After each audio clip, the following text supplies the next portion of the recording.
ଲକ୍ଷ୍ମଣ ମହାପାତ୍ର ରଥକାର ଅମିନ। ଆଜି ଆମେ ବଡ଼ମୂଳ ଠାକୁରାଣୀଙ୍କ ଗ୍ରସ୍ତରେ ବାହାରିଛୁ।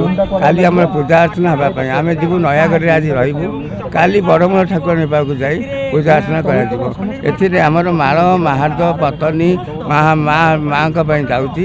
ସେଠାରେ ପୂଜା ଅର୍ଚ୍ଚନା କରି ତାପରେ ଗୋଟିଏ କାଠ ଆମେ ଚିହ୍ନଟ କରିବୁ।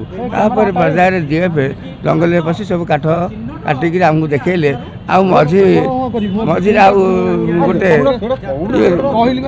ପର୍ଯ୍ୟାୟରେ ଆମେ ଯାଇ ସେ କାଠଟା ଚୟନ କରିବୁ। କେଉଁଟା କଟକ ଯିବ କେଉଁଟା ପୁରୀକି ଆସିବ ଚୟନ କରି ଆମେ 665 ଖଣ୍ଡ କାଠ ଆବଶ୍ୟକ।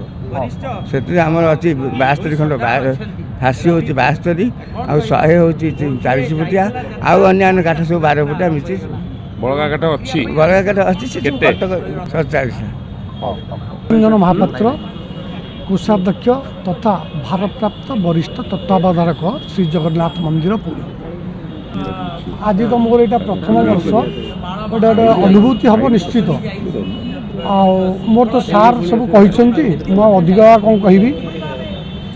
ମୋର ପ୍ରଥମ ଥର ପାଇଁ ମୁଁ ନୟାଗଡ଼ ଯାଉଛି କାଠ ଦେଖିବା ପାଇଁ। ମୁଁ ତ ତାଙ୍କ ନିର୍ଦ୍ଦେଶରେ ଆସିଛି କାମ କରିବା ପାଇଁ।